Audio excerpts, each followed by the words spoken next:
Halo adik-adik dan teman-teman sekalian, pada kesempatan kali ini saya akan menjelaskan dan memaparkan materi terkait dengan biologi sel, dalam hal ini struktur sel dan fungsinya.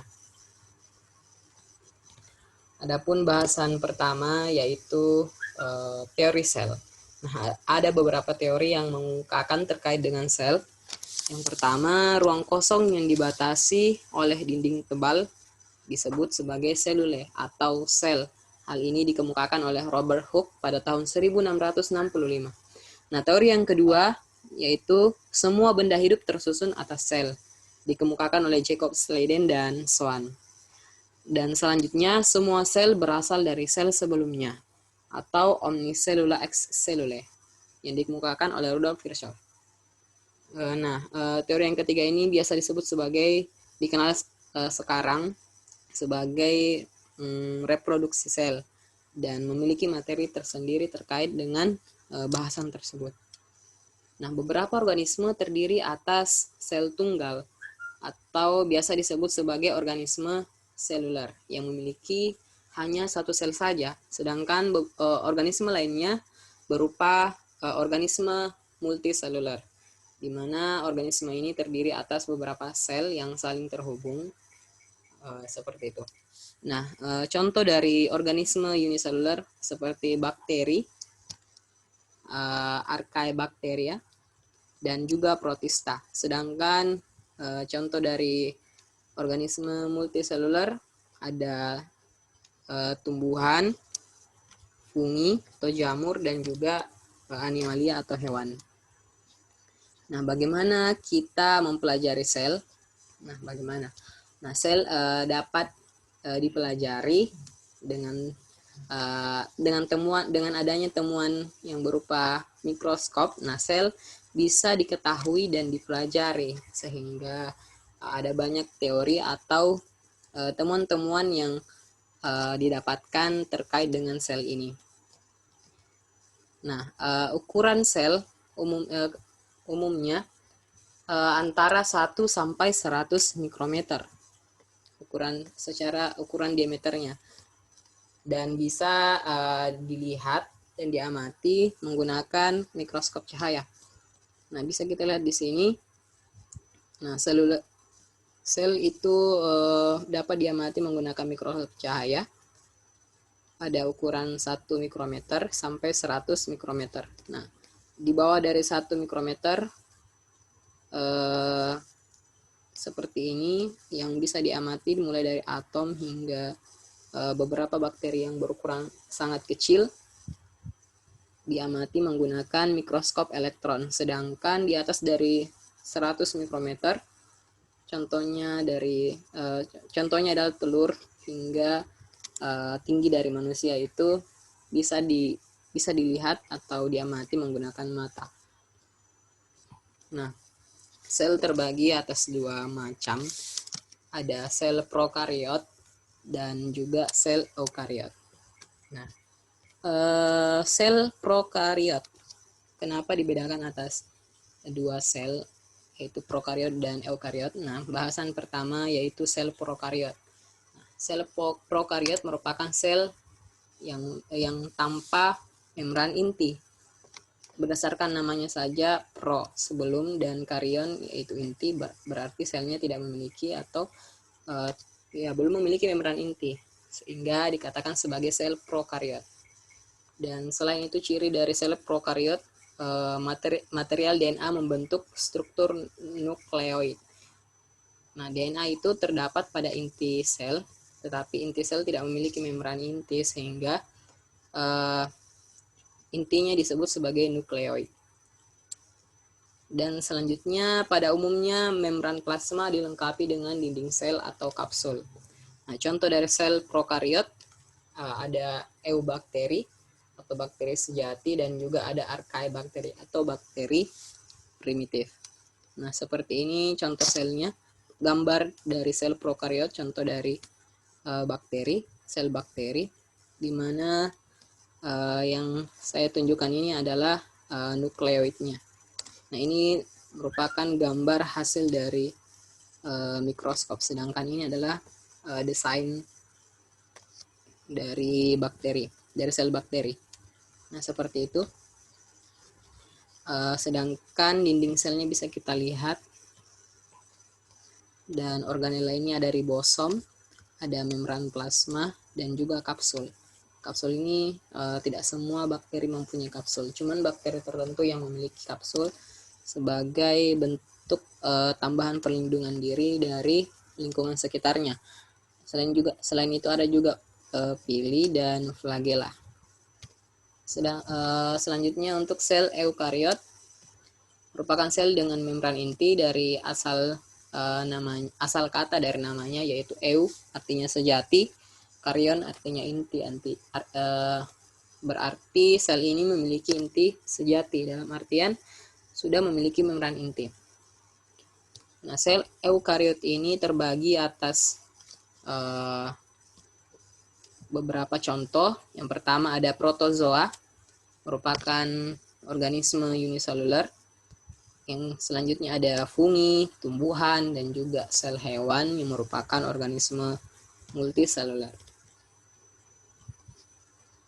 Nah, untuk pengelompokan perbedaan dari sel prokariot dan eukariot bisa kita lihat pada tabel berikut ini, di mana tipikal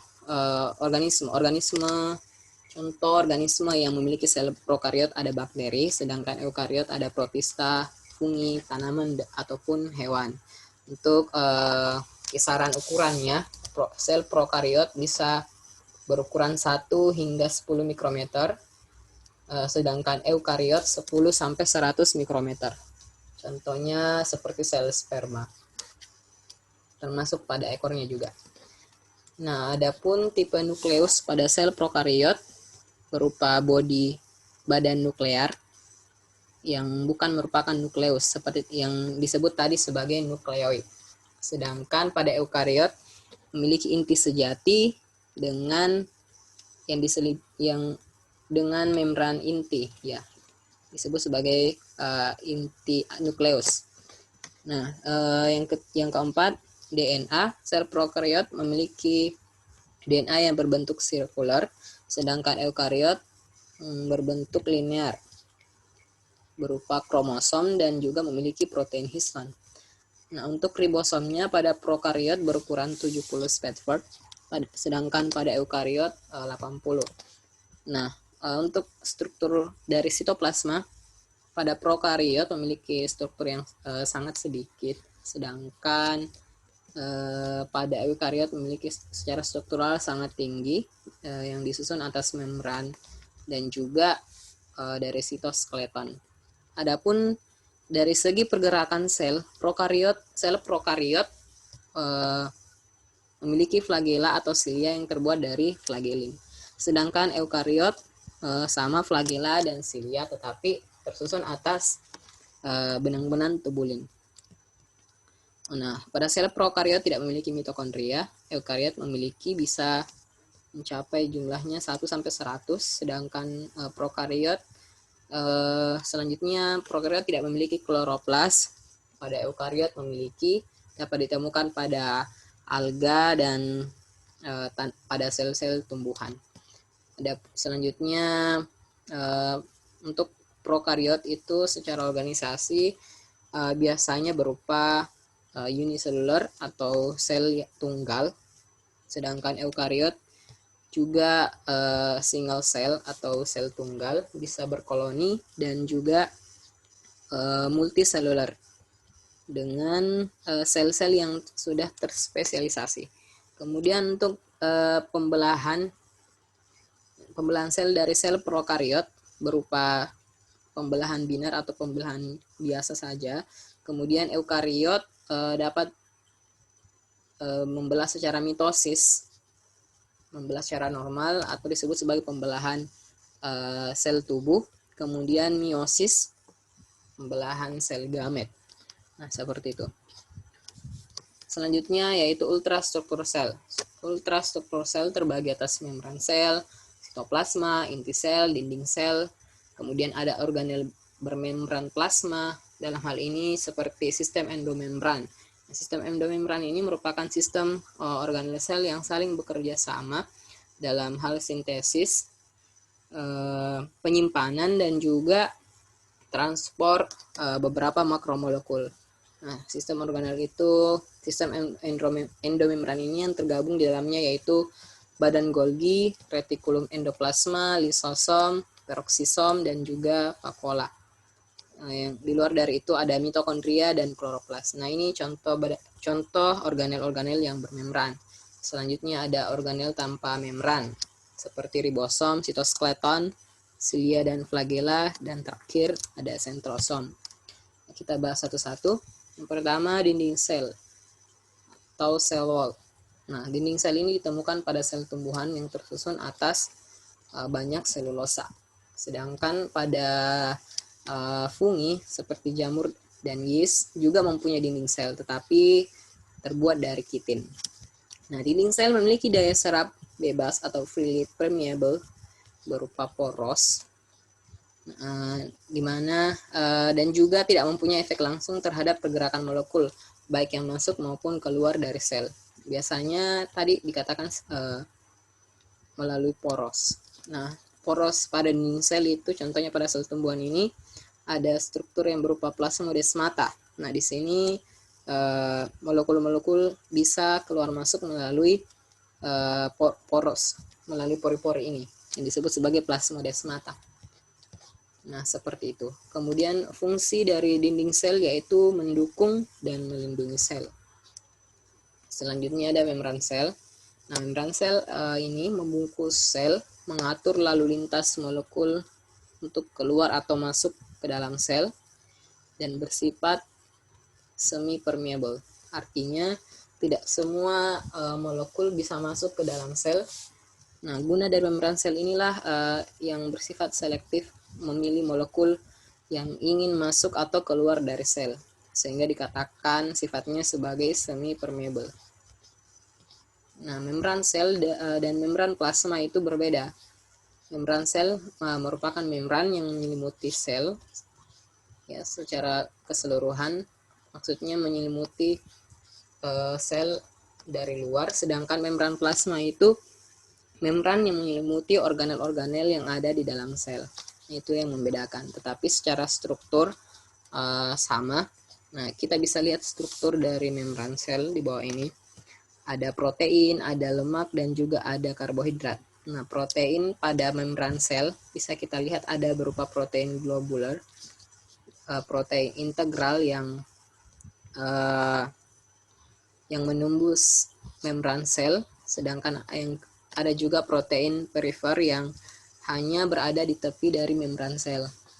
Nah, untuk lemak itu berupa kolesterol dan juga fosfolipid.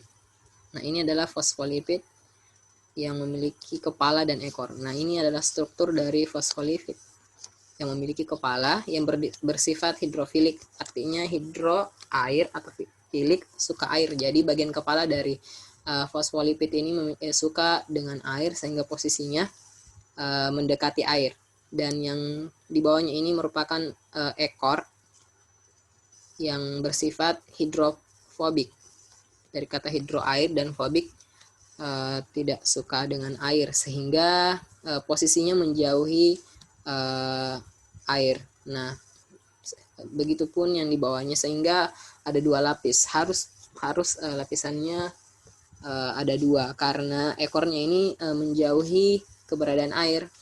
Kita ketahui bahwa di luar sel itu ada air seperti ini, dan di dalam sel juga ada air, sehingga bentuk fosfolipid dalam membran sel seperti ini.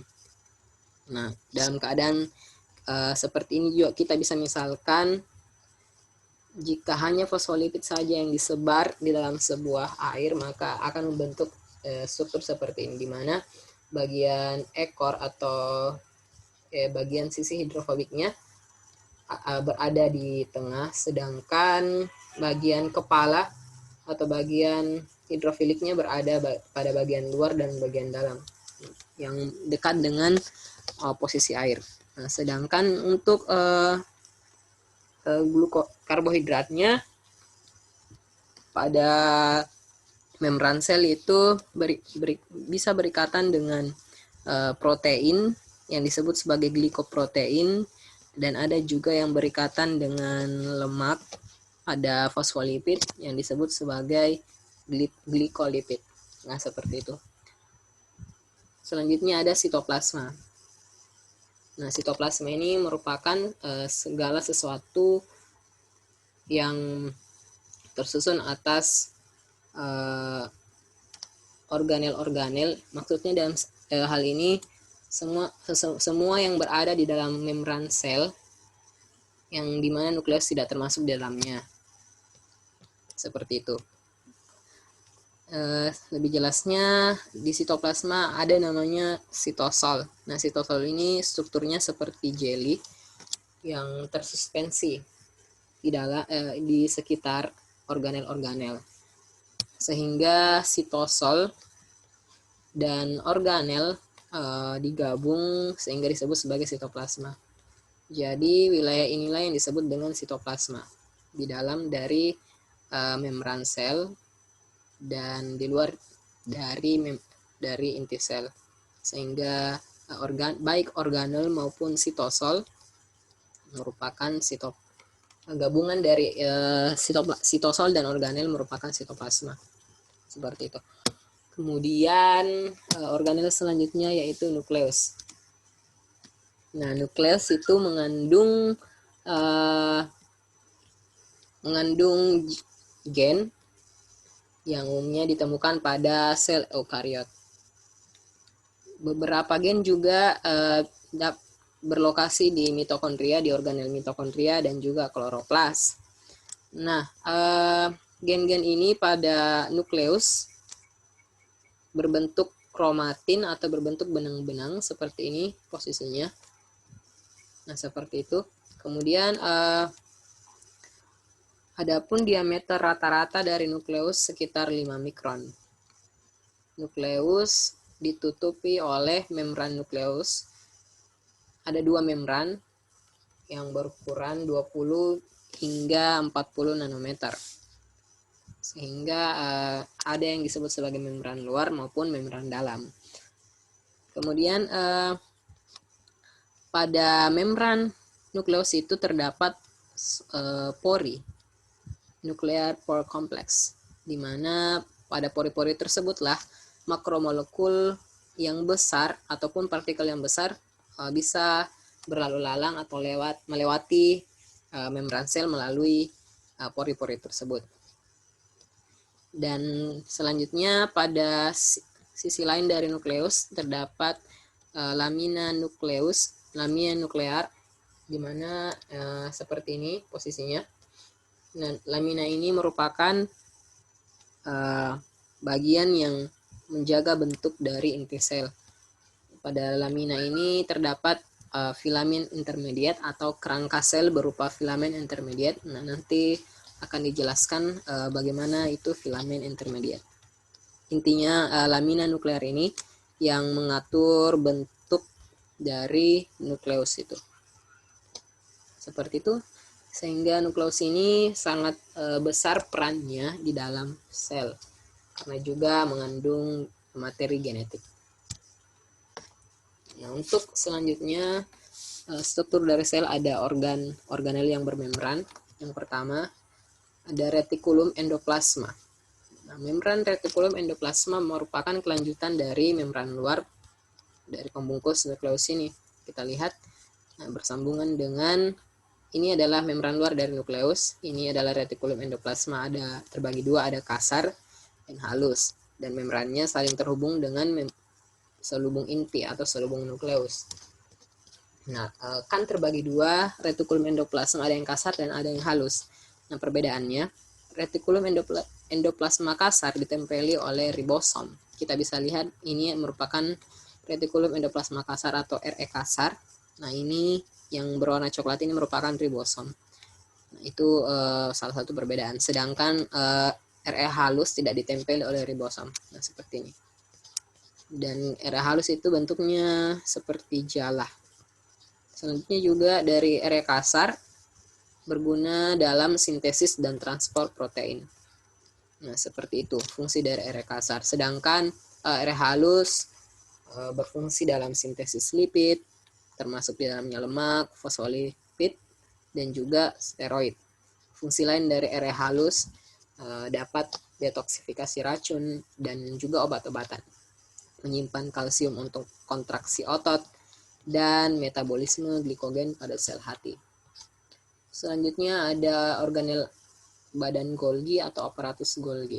Nah, fungsi dari organel ini menerima dan memodifikasi produk dari retikulum endoplasma. Jadi produk dari retikulum endoplasma yang mentah akan dibawa ke organel ini untuk diproses. Nah, secara struktural aparatus Golgi ini kita bisa lihat ada bagian cheese. Bagian cheese ini merupakan sisi penerima dari retikulum endoplasma. Akan diterima di sini, bahan-bahan yang dari retikulum endoplasma akan diterima di sisi ini. Kemudian ada sister nave. Nah, bagian inilah bahan-bahan tersebut akan diproses sehingga menjadi produk-produk yang nanti akan dikirim ke berbagai daerah yang ada di dalam sel. Nah, selanjutnya ada bagian yang terakhir, ada bagian trans atau sisi pengiriman. Nah, hasil produk dari badan Golgi dikirim ke membran plasma berupa sekresi atau juga bisa ke organel lain berupa lisosom. Nah, seperti itu. Dan juga bisa dalam bentuk struktur mikrosom atau vesicula transport. Nah, organel selanjutnya yaitu lisosom. Nah, lisosom ini merupakan badan pencerna atau pemecah yang ada di dalam sel, di mana lisosom berupa vesikula yang dibentuk dari aparatus Golgi. Nah, itu tadi fungsi dari salah satu aparatus Golgi yang terdapat pada sel hewan dan sel cendawan atau sel jamur tertentu. Jumlah dan distribusi lisosom dalam sitoplasma tergantung pada aktivitas dari sel. Nah, dari gambarnya kita bisa lihat lisosom dari penampang mikroskop bisa kita lihat seperti ini. Adapun fungsi dari lisosom yang utama sebagai pencerna diantaranya mengandung enzim pengurai atau hidrolitik untuk mengurai senyawa-senyawa karbohidrat, protein, asam nukleat maupun lipid atau lemak. Yang kedua, membantu menghancurkan partikel-partikel asing yang masuk ke dalam sel seperti bakteri. Yang ketiga, mendaur ulang organel yang rusak atau disebut sebagai autofagi. Nah, organel-organel yang sudah tidak berfungsi lagi akan dirusak oleh lisosom. Kemudian bahan-bahan yang masih berguna dari organel yang dirusak tersebut masih bisa didaur ulang untuk digunakan sebagai bahan pembuatan organel baru. Nah, selanjutnya ada organel vakuola. Vakuola memiliki bentuk dan ukuran beragam. Nah, vakuola ini ditemukan pada sel tumbuhan. Vakuola ini terbagi atas 3 berdasarkan fungsinya. Yang pertama ada vakuola makanan yang terbentuk dari proses fagositosis dari aktivitas lisosom. Jadi Jadi bahan-bahan yang didapatkan dari luar yang masih berguna yang dihancurkan oleh lisosom kemudian akan dibentuk sebagai vakuola makanan. Dan yang jenis kedua selanjutnya yaitu vakuola kontraktil. Nah, ini terkhusus ditemukan pada kelompok protista. Nah, fungsi dari vakuola kontraktil ini untuk memompa air keluar dari sel. Nah, ini untuk menjaga sel agar sel tidak penuh atau air di dalam sel itu, konsentrasi air dalam sel itu dapat dijaga sehingga kelebihan air yang ada di dalam sel bisa dipompa menggunakan vakuola kontraktil sehingga sel memiliki keseimbangan terhadap banyaknya air yang ada di dalam dan di luar dari sel. Kemudian yang ketiga yaitu vakuola sentral atau vakuola tengah. Nah, ini yang ditemukan pada tanaman. Nah, fungsi dari vakuola sentral ini untuk menyimpan protein dan juga produk-produk dari hasil metabolisme seperti ion organik dan juga beberapa pigmen-pigmen. Seperti ini gambar dari vakuola sentral pada sel tumbuhan. Nah, adapun membran yang menyelimuti vakuola sentral ini adalah disebut sebagai tonoplas. Selanjutnya ada organel peroksisom. Nah, organel peroksisom ini memiliki membran tunggal dan juga peroksisom ini mengandung enzim yang disebut sebagai enzim katalase yang dapat mengubah H2O2 atau peroksida. Peroksida ini racun, misalnya ada racun yang berupa peroksida masuk ke dalam sel, akan diubah oleh enzim yang dihasilkan dari peroksisom ini menjadi air atau H2O, sehingga peroksida tersebut tidak berbahaya bagi sel lagi. Kemudian beberapa peroksisom bisa juga menghancurkan asam lemak menjadi molekul-molekul yang lebih kecil dan kemudian ditransfer ke mitokondria sebagai bahan bakar yang akan digunakan untuk menghasilkan energi. Nah, jenis peroksisom pada tumbuhan ada yang disebut sebagai glioksisom. Nah, ini merupakan peroksisom spesialis yang dapat ditemukan pada tanaman berbiji, pada jaringan yang menyimpan lemak pada tumbuhan yang berbiji. Nah, fungsi dari glioksisom ini dapat mengkonvert atau mengubah asam lemak menjadi gula sebagai sumber energi pada fase biji pada tumbuhan. Kemudian ada organel mitokondria. Nah, mitokondria ini memiliki panjang sekitar 1 sampai 10 mikrometer. Beberapa sel mengandung hanya satu mitokondria, tetapi beberapa juga mengandung dalam satu selnya itu mengandung beberapa mitokondria, lebih dari satu mitokondria. Nah, mitokondria juga memiliki dua membran yang menyelimutinya, ada membran luar dan juga membran dalam. Dengan kemampuan permeabilitas itu berbeda. Selain itu, nah seperti ini gambarnya, ini adalah membran luar, ini adalah membran dalam dari mitokondria. Dan juga di antara membran luar dan membran dalam terdapat ruang antar membran. Nah, struktur selanjutnya ada krista. Nah, krista ini merupakan lipatan dari membran dalam. Tujuan dari pelipatan membran dalam ini untuk memperluas area permukaan dari membran dalam tersebut, karena membran dalam ini sangat memiliki fungsi yang khas bagi mitokondria dalam respirasi sel dan pembentukan energi. Nah, seperti itu fungsi utama dari mitokondria. Adapun DNA mitokondria, ribosom yang berukuran 70S, enzim untuk siklus asam sitrat, dan enzim untuk beta oksidasi asam lemak berada di dalam matriks mitokondria. Nah, ini adalah cairan-cairan yang ada di mitokondria yang disebut sebagai matriks. Nah, seperti itu ada membran luar, membran dalam, ruang antar membran, krista, dan juga matriks. Selanjutnya ada kloroplas. Nah, kloroplas ini merupakan struktur tanaman yang secara umum disebut sebagai plastida. Nah, itu kloroplas merupakan bagian dari plastida. Dan kloroplas ini ditemukan pada sel mesofil, pada daun, dan juga alga, beberapa alga. Nah, pada alga. Dan kloroplas ini memiliki ukuran dengan lebar 2-4 mikrometer dan panjangnya 5-10 mikrometer.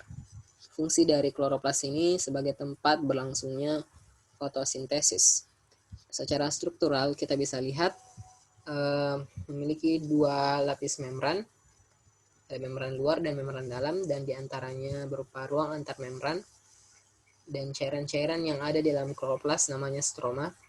Tadi pada mitokondria disebut sebagai matriks, sedangkan pada kloroplas disebut sebagai stroma. Nah, struktur yang berwarna hijau ini berupa tumpukan logam, secara keseluruhan namanya granum, sedangkan satu bagian ini merupakan tilakoid atau grana.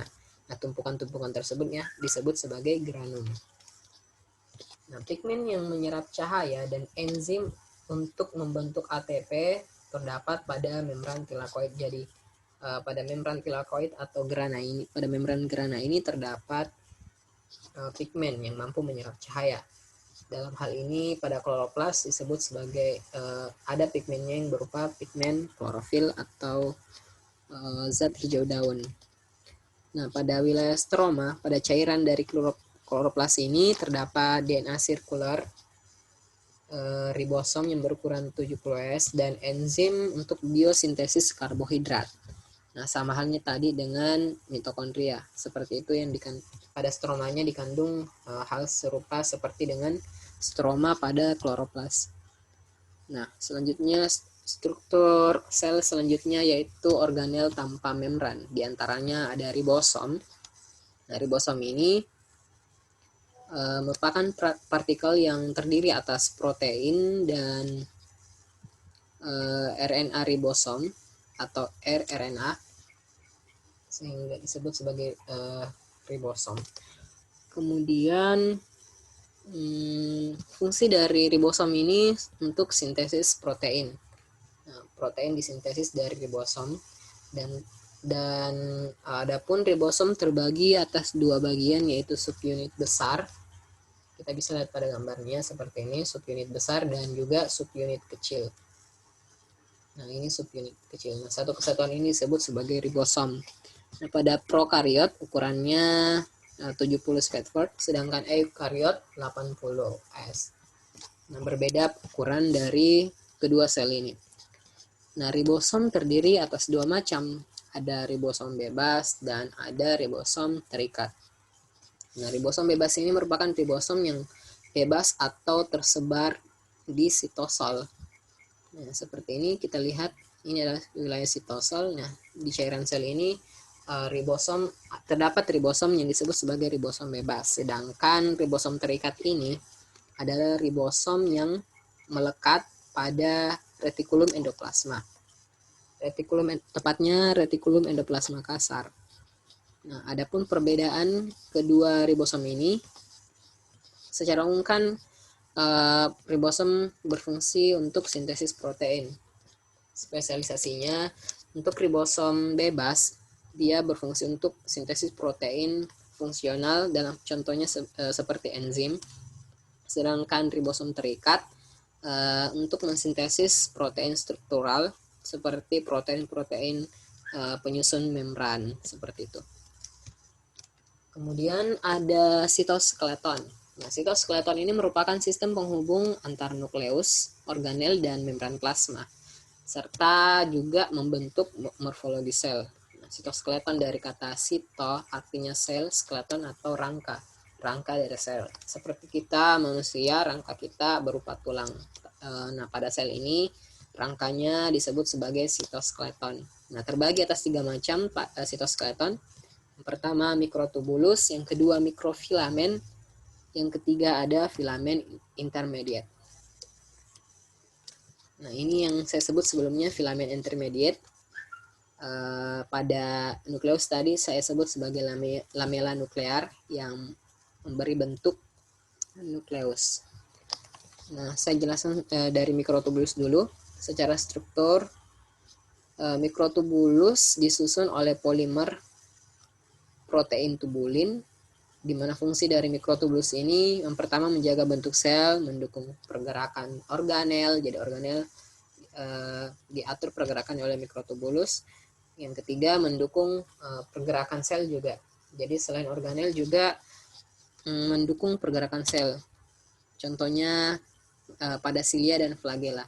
Nah, ini merupakan alat gerak sel, silia maupun flagela.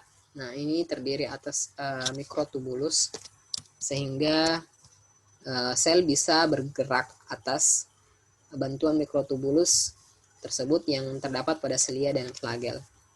Sedangkan yang selanjutnya yaitu terlibat dalam pembelahan sel. Yang ketiga ditemukan kalau mikrotubulus tadi ditemukan pada bagian silia dan flagela. dan yang ditemukan juga pada sentriol dan sentromer. Nah, sentriol dan sentromer ini khususnya berfungsi dalam pembelahan sel. Nah, seperti ini gambar dari mikrotubulus yang tersusun atas tubulin. Selanjutnya ada mikrofilamen, strukturnya disusun oleh polimer protein aktin, fungsinya menjaga bentuk sel, sama tadi juga mikrotubulus, jadi bersama-sama dalam menjaga bentuk sel. Yang kedua, mendukung pergerakan di dalam sel.